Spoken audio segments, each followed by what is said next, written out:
जय हिंद साथियों, जय सिया राम, जय बजरंगबली, हर हर महादेव। मित्रों, श्री रामचरितमानस अक्षरशः कथा ज्ञान यज्ञ के अगले दिवस में आज हम प्रवेश किए हैं। पृष्ठ संख्या 586, दोहा संख्या 5 से आगे सुंदरकांड। आज की यह कथा बहुत ही ज्ञानवर्धक, सुनने योग्य तथा अपने जीवन में उतारने योग्य है।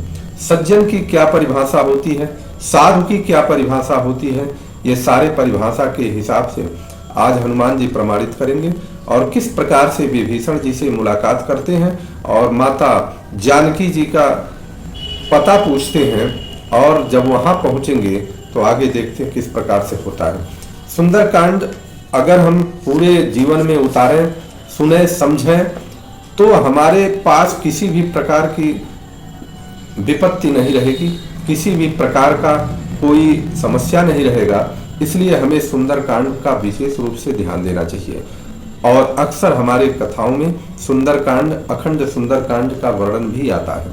आइए, गोस्वामी जी अब लिखते हैं, कल की कथा में हमने देखा कि हनुमान जी किस प्रकार से पहुंच गए हैं, विभीषण जी के भवन को देखते हैं, मंदिर को देख रहे हैं, और वहां पर श्री रामचंद्र जी के आयुध लगे हुए हैं, आयुध का मतलब चिन्ह लगा हुआ है। तो अब क्या विचार करते हैं हनुमान जी? विचार करते हैं कि लंका निश्चर निकर निवासा, यहाँ कहाँ सज्जन कर वासा, मन महु तर्क करे कपिलागा, ते ही समय विभीषण जागा। हनुमान जी अभी विचार कर रहे हैं कि लंका निश्चर निकर निवासा, लंका तो यहाँ निश्चरों का समूह का स्थान है, निवास स्थान है। यहाँ कहाँ सज्जन, यहाँ पर सज्जन कहाँ से आ गए? अब सज्जन की परिभाषा हनुमान जी ने दे दिया कि जो जहां पर भी प्रभु श्री रामचंद्र जी का किसी भी प्रकार का स्मरण होता हो, वहीं पर सज्जनता होती है, और जो स्मरण कर रहा है वही सज्जन कहा जाता है। क्योंकि अभी तो आयुध ही देखे हैं, अर्थात धनुष और उनका बाण का जो चिन्ह था उनके भवन पर लगा हुआ था, वही देखा है, और मन में वो अभी तर्क कर ही रहे हैं। ते ही समय विभीषण जागा, उसी समय विभीषण जी जग जाते हैं, अर्थात ब्रह्म मुहूर्त हो जाता है, उठ जाते हैं। राम राम ते ही सुमिरन कीन्हा, हृदय हरस कपि सज्जन चीन्हा। उन्होंने जब विभीषण जी जगते हैं तो विभीषण जी राम राम का स्मरण करना शुरू करते हैं, उच्चारण करना शुरू करते हैं। और जब राम राम का उच्चारण करना प्रारंभ करते हैं तो हनुमान जी ने समझ लिया कि यहाँ पर कोई सज्जन है, साधु है, उनके हृदय में हर्ष होता है। हृदय हर्ष कपि सज्जन की, एहि सन हठि करी हूं पहचानी, साधु ते होई न कारज हानि। हनुमान जी कह रहे हैं, अब इनसे मैं हट करके अपना जान पहचान बढ़ाऊंगा, अपना परिचय बढ़ाऊंगा। और क्योंकि साधु से किसी भी प्रकार के कार्य की हानि नहीं होती है। क्योंकि विभीषण जी जानते भी नहीं थे कि कोई आया हुआ है, इसलिए वह दिखाने के लिए भी कर सके। वह समझ गए कि ये साधु है कोई, और साधु की परिभाषा वही है जो अनवरत राम के नाम में स्मरण, राम के चिंतन में एकदम लीन रहता हो, उसी को हम साधु कहते हैं। ऐसा हनुमान जी ने प्रमाणित कर दिया। विप्र रूप धरि वचन सुनाए, सुनत विभीषण उठिता आए। विप्र का रूप धारण कर, ब्राह्मण का रूप धारण करके हनुमान जी ने उन्हें पुकारा। अब पुकारने के लिए हनुमान जी ने भी राम राम कहना शुरू किया, सीताराम कहना शुरू किया। अर्थात यह बात जब विभीषण जो की सुनाई दिया तो उनको समझ में आया कि इस रावण के दरबार में, इस रावण के नगरी में दूसरा कोई राम का नाम कहने वाला कौन आ गया। सुनते ही विभीषण जी बाहर आ गए उठ करके। करी प्रणाम पूछी कुशलाई, विभीषण जी प्रणाम करके कुशलता पूछते हैं, कहते हैं और बताइए महोदय कैसे हैं, महाराज जी आप कैसे हैं। विप्र कहूं निज कथा बुझाई, और कहा कि हे ब्राह्मण देव, अपनी कथा समझा करके कहिए। अपनी कथा मतलब अपने बारे में समझा करके कहिए, कौन सा ऐसा काम पड़ गया कि जिससे आपको इधर आना पड़ा। कि तुम हरिदासन मह कोई, मोरे हृदय प्रीति अति होई। कहते हैं विभीषण जी, क्योंकि उनके दिमाग में हो गया कि यहाँ पर राम का नाम मेरे अलावा लेने वाला कौन है। ये तो राक्षसों की नगरी है। तो कह रहे हैं कि तुम हरि दासन मह कोई, क्या आप कोई हरि के भक्त हैं जो आपको देखकर मेरे हृदय में अत्यंत प्रेम उमड़ रहा है? कि तुम राम दीनो अनुरागी, आयहु मोहि करन बड़ भागी।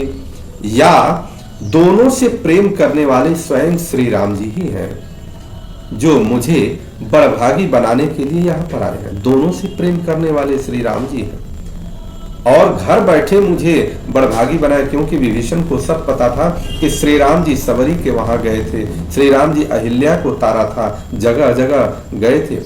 अब ये सारा सूचना तो हर जगह फैलता रहता था। तब हनुमंत कही सब राम कथा निज नाम, सुनत जुगल तन पुलक मना, मगन सुमिरि गुण ग्राम। तब हनुमान जी ने श्री रामचंद्र जी की सारी कथा बताई कि किस प्रकार से हम श्री राम जी के कार्य से क्यों हम यहाँ पर आए हैं, और अपना नाम बताया, अपना भी परिचय बताया। श्री राम जी के गुण समूहों का स्मरण करके दोनों के मन मग्न हो गए, अर्थात प्रेम और आनंद में ये मग्न हो। सुनहु पवन सुत रहनी हमारी। अब हनुमान जी विभीषण जी से पूछ रहे, अब अपना भी कुछ बताइए कि आप कैसे इस निशाचरों की नगरी में राम राम का स्मरण कर रहे हैं। तो विभीषण जी कह रहे हैं, हनुमान जी ने जब पूछा तो विभीषण जी ने कहा कि सुनहु पवन सुत रहनी हमारी, जिमि दसननि महु जीव विचारी। हे हनुमान जी सुनिए, मेरा रहनी हमारी, मेरे रहने के यहाँ मैं किस प्रकार से रहता हूं, मैं उसी प्रकार से रहता हूं जैसे सभी दांतों के बीच में बेचारी जीभ रहती है। जीभ का क्या है, थोड़ा सा भी जीभ अगर इधर उधर हुआ तो दांत से कट जाएगी। अर्थात मैं पूरी संयम के साथ और इतना सतर्कता के साथ रहता हूं जिससे इनसे कोई नुकसान न हो। तात कबहु मोहि जानी अनाथा, करी है कृपा भानुकुल नाथा। मैं तो इस प्रकार से रह रहा हूं, लेकिन हे तात, मुझे अनाथ जानकर सूर्य कुल के नाथ श्री रघुनाथ जी क्या मुझ पर भी कभी कृपा करेंगे? तामस तनु कछु साधन देह। देखिए, तामस तनु कछु साधन नाही, प्रीति न पद सरोज मन माही। विभीषण जी कह रहे हैं कि ये शरीर तो मेरा तामसी है, राक्षसी शरीर हो गया, जिससे मुझसे कोई भी साधन नहीं बनता है। और प्रीति न पद सरोज मन माही, और न मन में श्री रामचंद्र जी के चरण कमलों में प्रेम ही है। अब मोहि भाव भरोस हनुमंता, विनु हरि कृपा मिलहि नहीं संता। अब मुझे ये भरोसा हो गया आपके मिलने से कि बिना हरि के कृपा से संत नहीं मिलते हैं। अर्थात यह स्पष्ट है कि विभीषण जी ने भी हनुमान जी को प्रमाणित कर दिया कि जो भी श्री राम के कार्य में लगा हुआ है, तत्पर है, जो श्री राम के कार्य के लिए स्मरण अपना सब कुछ न्यौछावर किया हुआ है और श्री राम के नाम का ही स्मरण गायन और कीर्तन करता है, वही जो है सज्जन है, वही साधु है, वही संत है। जौ रघुबीर अनुग्रह कीन्हा, तो तुम मोहि दरसु हठ दीन्हा। जब श्री रघुवीर जी ने कृपा की तभी तो आपने मुझे हट करके दर्शन दिए। अर्थात श्री रघुवीर की कृपा हुई है तब मुझे दर्शन हुआ है। सुनहु विभीषण प्रभु कै रीति, करहि सदा सेवक पर प्रीति। अब हनुमान जी कह रहे हैं, हे विभीषण जी सुनिए, प्रभु की यही रीति है कि वे अपने सेवक पर सदा प्रेम करते हैं, प्रीत करते रहते हैं। सेवक उसको समझ पाए न समझ पाए, यह सेवक का अपना कमी और अच्छाई है, परंतु प्रभु तो हमेशा अपने सेवक के ऊपर प्रीति ही करते हैं। कहूं कवन मैं परम कुलीना, प्रमाणित कर रहे हैं हनुमान जी कैसे कि कहूं कवन मैं परम कुलीना, कपि चंचल सब ही विधिहीना। अब आप विभीषण जी से कर रहे हैं, अब आप ही समझ लीजिए कि कौन सा मैं बहुत कुलीन जाति का हूं, कुलीन कुल में हूं। मैं तो सबसे नीच कुल में, निम्न कुल में चंचल, और वो भी चंचल बानर हूं, जो सब प्रकार से नीच हूं। लेकिन प्रभु की कृपा और मेरी स्थिति क्या है कि प्रात ले जो नाम हमारा, तेहि दिन ताहि न मिले यहारा। जिस मुझे सुबह प्रातः काल में अगर कोई मेरा नाम ले ले, नाम का मतलब जात का नाम ले ले, तो उस दिन आहार नहीं मिलेगा। आहारा का अर्थ है, विद्वानों ने संतों ने प्रमाणित किया है कि आहारा का मतलब होता है कि मांसाहार, राक्षस आहारा का भोजन करते हैं। कई प्रकार से विद्वानों ने कई ढंग से इसे प्रमाणित किया है। अर्थात हनुमान जी संकेत संकेत में कह देते हैं कि जो प्रातः काल मेरा नाम ले लेता है उसको केवल राम मिलते हैं, राम का नाम ही मिलता है। और राम के नाम में जो सात्विक प्रवृत्ति है वो सात्विक प्रवृत्ति मिलती है, आहारा नहीं मिलता है। आहारा का तात्पर्य यहाँ पर विद्वानों ने प्रमाणित किया कि वह ऐसा भोजन जो खाने योग्य न हो। असमय अधम सखा सुनु मोह पर रघुबीर, अकीनी कृपा सुमिर गुना भरे विलोचन नीर। हे सखा सुनिए, मैं ऐसा अधम हूं पर श्री रामचंद्र जी ने मुझ पर भी कृपा कर दी है। जब कोई भी व्यक्ति इस प्रकार से दान्य भाव में होता है, दैन्यता भाव में होता है, तो समझिए प्रभु की कृपा उसके ऊपर असीम है। कह रहे हैं कि मैं तो इतना नीच हूं फिर भी प्रभु ने मेरे ऊपर कृपा कर दी। कीन कृपा सुमिर गुना भरे विलोचन नो। भगवान के गुणों का स्मरण करके हनुमान जी के दोनों नेत्रों में अश्रु आ गए। फिर हनुमान जी कहते हैं, जानत हूं अस स्वामी विसारी, फिर हित काहि न हो ही दुखारी। जो जानते हुए भी ऐसे प्रभु श्री रामचंद्र जी को भुला देते हैं, फिर वो दुख क्यों नहीं पाएंगे? वह भटकेंगे, भटकते फिरते रहेंगे और दुखी रहेंगे। जो श्री राम जी का स्मरण करता है वह दुख में भी सुख ढूंढ लेता है और सुख मिल जाता है, परंतु जो श्री राम जी से विमुख है उसको दुख ही मिलेगा, सुख में भी दुख निकल करके चला आएगा। एहि विधि कहत राम गुण ग्रामा, पावाय निर्वाच्य विश्रामा। इस प्रकार श्री राम जी के गुण समूहों को कहते हुए हनुमान जी परम शांति को प्राप्त किए। और एक और बात है, अब हनुमान जी इस बात को समझ गए कि मैं उचित जगह आ गया हूं, और वहां पर मैनाक पर्वत से जो कहा था उन्होंने कि राम काज कीन्हे सिवनी, मोहि कहा विश्राम। प्रभु श्री राम जी के काम के करने के बिना मुझे कहाँ विश्राम है। अब हनुमान जी यहाँ पर आ गए, उनको समझ गए कि अब मैं सही जगह आ गया हूं, तो थोड़ा सा उनके मन में शांति मिलती है। पुनि सब कहा था विभीषण कही, जेहि विधि जनक सुता तह रही। तब हनुमंत कहा सुनो भ्राता, देखी चाहूं जानकी माता। हनुमान जी ने जब सारी अपनी बात बता दी थी विभीषण जी से, तब अब विभीषण जी ने जानकी जी के बारे में सारी कथा उनको सुना दिया कि किस प्रकार से जेहि विधि जनक सुता तह रही, किस प्रकार से जनक सुता रह रही हैं और कहाँ रह रही हैं, पूरा उन्होंने विभीषण जी ने बताया। तब हनुमंत कहा सुन भ्राता, हनुमान जी कहा हे भ्राता सुनिए, देखी चाहूं जानकी माता, मैं जानकी माता को देखना चाहता हूं, अब उपाय बताइए किस प्रकार से मैं देख सकता हूं। जुगति विभीषण सकल सुनाई, चले पवन सुत विदा कराई। करी सुई रूप गयऊ पुनि तहवा, बन अशोक सीता रह जहवा। विभीषण जी ने सब युक्तियां बता डाली कि आप किस प्रकार से जाइए, कैसे जाइए। तब हनुमान जी ने क्या किया, हनुमान जी उनसे विदा लिए और करी सोई रूप गयऊ पुनितावा, फिर वही रूप।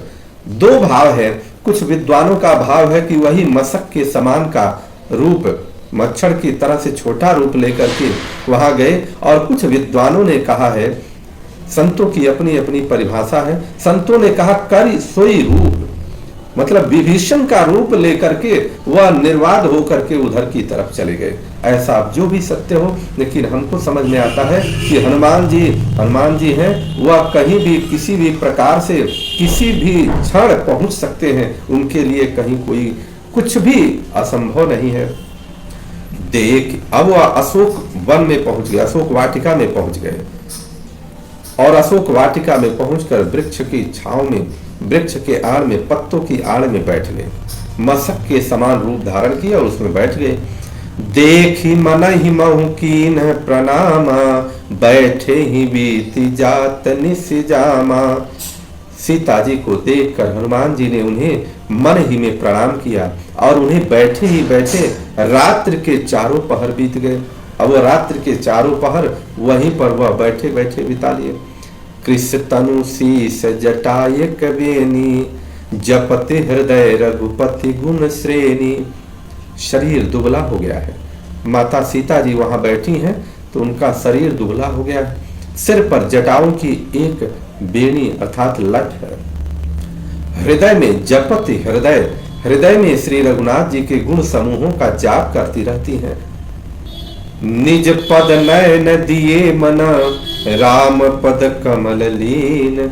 श्री जानकी जी अपने नेत्रों को अपने चरणों में लगाई हुई हैं। अपने चरणों में मतलब अपने ही पैर की तरफ निगाह लगाई हुई है। निगाह वह ऊंचा नहीं कर रही है, ऊपर नहीं कर रही है। और कैसे? अब मन में लगाई है तो कर क्या रही है कि मन में श्री राम जी के चरण कमलों में लीनता लेकर के केवल श्री राम जी का स्मरण कर रही है।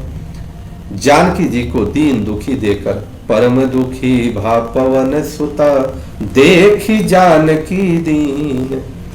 जानकी जी को दीन देखकर पवन पुत्र हनुमान जी बहुत ही दुखी हुए। और इस प्रकार से हनुमान जी दुखित हो रहे हैं। तरु पल्लव महुरा लुकाई, करई विचार करऊं का भाई। अब हनुमान जी दुखी हुए और वहां अभी पल्लव में छिपे हुए हैं और उसी समय रावण वहां आता है। आज हम माता सीता जी के इस प्रकार के रूप को दर्शन करके आज की कथा को हम यही रोकते हैं। हमें आज की कथा में ये समझने को मिला है कि साधु कौन है, संत कौन है।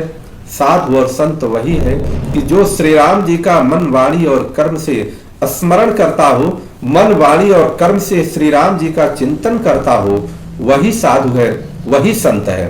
और जब आप मन वाणी और कर्म से श्री राम जी का चिंतन करेंगे, स्मरण करेंगे, तो आपका दुख भी सुख में बदल जाएगा। परंतु जब आप श्री राम जी से दूर हटेंगे तो आपके सुख में भी कुछ दुख निकल करके आ जाएगा और सुख भी आपको शांति नहीं दे पाएगा। इसलिए हमें किसी भी प्रकार से प्रत्येक कार्य को करते हुए श्री राम जी के चरणों में नतमस्तक होकर के आगे बढ़ना चाहिए, जिससे हमारी सद्गति मिले। क्योंकि यह जीवन अमूल्य है और इस अमूल्य जीवन में केवल और केवल एक मात्र मानव का जीवन मिला है जिसमें सद्गति मिल सकती है। उसके अलावा किसी भी प्रकार के जीव को सद्गति नहीं मिल सकती। कारण यह है कि मानव को प्रभु ने विवेक दिया है कि आप प्रभु का स्मरण करके प्रभु को शरणागत हो जाइए। और सबके जीव जंतु जितने भी हैं वह योनियां भटकती रहती हैं और भटकते हुए चलती हैं। बोलिए माता जानकी की जय, बोलिए विभीषण जी की जय, प्रभु श्री रामचंद्र की जय, लखन भैया की जय, हनुमान जी महाराज की जय, माता पार्वती की जय, भगवान भोलेनाथ की जय। हर हर महा